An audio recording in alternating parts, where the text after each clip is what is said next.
সামনেই আসছে দিওয়ালি বা দীপাবলি। দিওয়ালি বা দীপাবলি উপলক্ষে আমরা বাড়িতে অনেক রকম খাস্তা, নিমকি, গজা এইগুলো কিন্তু বানিয়েই থাকি।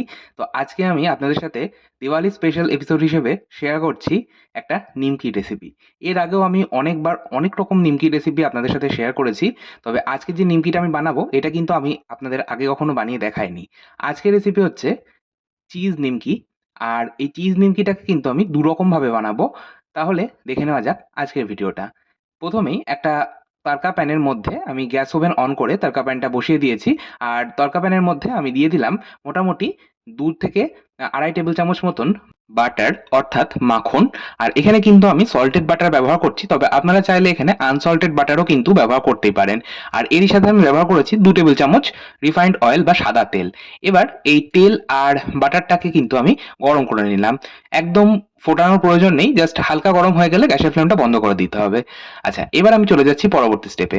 একটা বড় পাত্রের মধ্যে নিয়ে নিলাম একটা বড় কাপ মেপে ময়দা নিয়েছি। এখানে আমার ওজন হিসেবে বললে ৭০০ গ্রাম ময়দা রয়েছে। ময়দাটাকে আমি অবশ্যই একটু চেলে নিলাম। যেকোনো খাস্তা জিনিস বানানোর জন্য ময়দা, বেসন এগুলো যদি চেলে নেওয়া হয় তাহলে বেশি ভালো হয়। আচ্ছা, এরপর এর মধ্যে আমি একে একে কিছু ইনগ্রিডিয়েন্টস অ্যাড করব। যার মধ্যে প্রথমেই দিয়েছি ১ চা চামচ জোয়ান। জোয়ান বা আজওয়ান যদি হাতের মধ্যে ঘষে নিয়ে ব্যবহার করা হয় তাহলে এই নিমকির স্বাদ কিন্তু ভীষণ ভালো হয়। নরমালি আমরা যখন নিমকি বানাই তখন সামান্য কালো জিরে ব্যবহার করি। জোয়ান খুব একটা আমাদের বাঙালির মধ্যে ব্যবহার করার চল নেই। তবে এই চিজ নিমকিতে কিন্তু একটু জোয়ান ব্যবহার করলে বেশি ভালো হয়। এর পাশাপাশি আমি ব্যবহার করেছি ঝালের জন্য গোলমরিচ গুঁড়ো ১ চা চামচ, ব্যবহার করেছি চিনি। এখানে আমি মোটামুটি ১ থেকে ১.৫ চা চামচ চিনি ব্যবহার করেছি। চিনিটা অবশ্যই একটু দেওয়ার চেষ্টা করবেন, তাহলে ক্রিসপিনেসটা ভীষণ ভালো আসে আর স্বাদটাকেও ব্যালেন্স করে চিনি। আচ্ছা, এর পাশাপাশি আমি এর মধ্যে ব্যবহার করেছি গুঁড়ো দুধ বা মিল্ক পাউডার। এখানে আমি মোটামুটি ৪ থেকে ৫ টেবিল চামচ গুঁড়ো দুধ ব্যবহার করেছি। তবে এখানে আমি একটা কথা বলি, আমি কোনো রকম লিকুইড দুধ ব্যবহার করব না ডোটা তৈরি করার জন্য। ময়দাটা আমি মাখবো জল দিয়ে, তো সেই জন্য আমি গুঁড়ো দুধ ব্যবহার করলাম। তবে আপনারা যদি লিকুইড দুধ দিয়ে ডোটা তৈরি করতে চান বা ময়দাটাকে মাখতে চান, সেক্ষেত্রে কিন্তু গুঁড়ো দুধ ব্যবহার না করলেও চলবে। আচ্ছা, এরপরেই আমি এর মধ্যে দিয়ে দিয়েছিলাম এই নিমকির প্রধান একটা উপকরণ, সেটা হচ্ছে চিজ। এখানে যেকোনো চিজ ব্যবহার করা যেতে পারে। এখানে আমি মজরেলা চিজ ব্যবহার করেছি। আর চিজটাকে অবশ্যই নরমাল টেম্পারেচারে রেখে ব্যবহার করতে হবে। আমি ফ্রিজের থেকে ১ ঘন্টা আগে চিজটা বার করে রেখেছিলাম, তারপর এটা এখন ব্যবহার করলাম। আর এছাড়াও আমি ওই যে তেল আর বাটারটা গরম করলাম না, সেটাও কিন্তু আমি এখানে দিয়ে দিলাম। তবে সম্পূর্ণটা দিইনি, ১ চামচ মতন বাঁচিয়ে রেখেছি, পরবর্তীতে আমাদের কাজে লাগবে। এবার খুব ভালো করে ময়ান দিয়ে নিতে হবে। হাতের তালু দিয়ে ঘষে ঘষে সুন্দর করে ময়দার সাথে সমস্ত উপকরণ মিশিয়ে নিতে হবে। ময়ান দেওয়ার উপরেই কিন্তু নির্ভর করছে নিমকিটা কতটা পারফেক্ট হবে। ও হ্যাঁ, এর মধ্যে কিন্তু আমি আরো একটা ইনগ্রিডিয়েন্টস অ্যাড করেছিলাম বা ব্যবহার করেছিলাম, সেটা হচ্ছে বেকিং সোডা বা কুকিং সোডা। খুব সামান্য একটু খাবার সোডা যদি দেওয়া হয় তাহলে ক্রিস্পিনেসটা ভীষণ ভালো আসে। আচ্ছা, এবার আমি অল্প অল্প করে নর্মাল টেম্পারেচারে থাকা জল দিয়ে কিন্তু এটা মেখে নিচ্ছি। আর এই ডোটা কিন্তু একটু শক্ত ডো তৈরি করতে হবে। আমি এর আগেও আপনাদের সাথে অনেক রকম নিমকি রেসিপি শেয়ার করেছি, গজার রেসিপিও শেয়ার করেছি। এছাড়াও বিভিন্ন রকম সিঙ্গারাও কিন্তু আমি আপনাদের বানিয়ে দেখেছি। তখন ওই একই কথা আমি আপনাদের সাথে শেয়ার করেছিলাম। যেকোনো খাস্তা জিনিস বানানোর জন্য যে ময়দা বা আটার ডোটা তৈরি করবেন সেটা একটু কিন্তু শক্ত বা টাইট ডো তৈরি করবেন। রুটি, লুচি, পরোটার মতন নরম ডো তৈরি করবেন না। আচ্ছা, এখানে আরেকটা কথা আপনাদের সাথে শেয়ার করব। আপনারা হয়তো অনেকেই বলতে পারেন এখানে কিন্তু আমি কোনো রকম লবণের ব্যবহার করিনি ময়দার মধ্যে। আ লবণ আমি এইজন্য ব্যবহার করিনি যেহেতু চিজ ব্যবহার করা হয়েছে, আবার সল্টেড বাটার ব্যবহার করেছি। তাই চিজের মধ্যেও যেহেতু একটা লবণের ভাগ থাকে, আবার সল্টেড বাটারেও কিন্তু একটা নোনতা ভাব থাকে। তো সেইজন্য কিন্তু আমি আলাদা করে আর নুন ব্যবহার করলাম না। নিমকিগুলো ভেজে নেওয়ার পর মুখে দেবো ১ টা বা ২ টো। যদি মনে হয় নুন প্রয়োজন তখন ওপর থেকে একটু আ বিট লবণ বা ব্ল্যাক সল্ট ছড়িয়ে দিলেই হবে।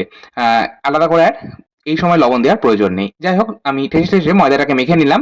আর ময়দাটা মাখার সময় আমি আবারও বলছি, আপনারা কিন্তু অতিরিক্ত জল ব্যবহার করবেন না। হাত দিয়ে অল্প অল্প করে জল ছিটিয়ে ময়দাটাকে মেখে নিতে হবে।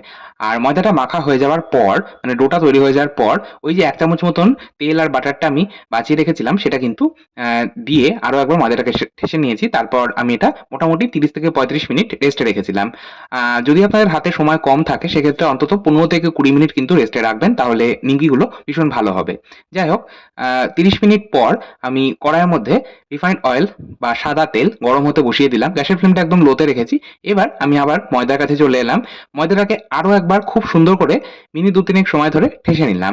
তারপর বড়, বড় সাইজের ৪ টে লেচি কেটে নিলাম। এবার এখান থেকে আমি একটা লেচি নিলাম আর বাকিগুলো কভার করে রাখলাম। তারপর পরিষ্কার কিচেন টেবিলের উপর একটা লেচি নিয়ে রোলিং পিন বা বেলুনের সাহায্যে বেশ পাতলা করে বেলে নিলাম। আপনারা একটা জিনিস খেয়াল রাখবেন, নিমকি বানানোর জন্য যে রুটিটা বেলা হবে সেটা কিন্তু একদম পাতলা করে, যতটা সম্ভব পাতলা করে বেলে নিতে হবে। তারপর আমি এটাকে একটা ছুরির সাহায্যে নিমকি শেপে কেটে নিলাম। মানে ওই ডায়মন্ড শেপে কেটে নিতে হবে। তবে আপনারা যদি চান সেক্ষেত্রে ছোট, ছোট স্কোয়ার শেপও রাখতে পারেন। অসুবিধার কিছুই নেই। যাই হোক, এরপর নিমকিগুলো কেটে নেওয়ার পর আমি একটা খুন্তির সাহায্যে নিমকিগুলো কিচেন টেবিল থেকে তুলে নিলাম। নিমকিগুলো তোলার সময় দলা পাকিয়ে যাবে, তবে সেজন্য কিন্তু ঘাবড়াবার কোনো কারণ নেই। তেলের মধ্যে দিয়ে যখন এটা ভাজা হবে তখন প্রত্যেকটা নিমকি কিন্তু আলাদা, আলাদা হয়ে যাবে। যাই হোক, আমাদের তেলটা তো গরম হয়ে গেছিল। তো আমি তেলের মধ্যে ১ম এ একটা নিমকি দিয়ে চেক করে নিলাম তেলটা মিডিয়াম হিট রয়েছে কিনা। তেলটা দেখলাম মিডিয়াম হিট রয়েছে, মানে একটা নিমকি যখন তেলের মধ্যে ফেললাম তখন নিমকিটা কিন্তু সাথে সাথেই তেলের উপর ভেসে উঠলো না। বেশ কয়েক সেকেন্ড পর তেলের উপর ভেসে উঠলো। তার মানে তেলটা কিন্তু আমাদের মিডিয়াম হিট রয়েছে। আর যেকোনো খাস্তা জিনিস ভাজার জন্য তখন আমাদের কিন্তু তেলটাকে মিডিয়াম হিটই রাখতে হয়। বেশি যদি গরম হয়ে যায় তাহলে কিন্তু আবার আ খাস্তা ব্যাপারটা আসবে না। তো সেইজন্যই নিমকি গজা ভাজার সময় অবশ্যই আপনারা তেলের টেম্পারেচারটা একটু খেয়াল রাখবেন। মিডিয়াম হিট তেলের মধ্যে আমি নিমকিগুলো ছেড়ে দিলাম। আর নিমকিগুলো ছেড়ে দেওয়ার পর গ্যাসের ফ্লেম কিন্তু লো মিডিয়ামে রেখেছি। দিয়ে আমাদের মোটামুটি ৬ থেকে ৭ মিনিট সময় ধরে নিমকিগুলো ভেজে নেব। আর ১ম ব্যাচের নিমকিগুলো ভাজতে, ভাজতেই আমি আরো একটা লেচি নিয়ে ওই একই পদ্ধতিতে বেলে নিলাম। তারপর একইভাবে কেটে নিলাম। এইভাবে আমি সমস্ত নিমকি ভেজে তুলে নিচ্ছি। তারপর আমি নিমকিটাকে ২ টো ভাগে ভাগ করলাম। একটা আমি মসলা ছাড়া রাখবো, আর একটার মধ্যে একটা মসলা আমি ব্যবহার করব।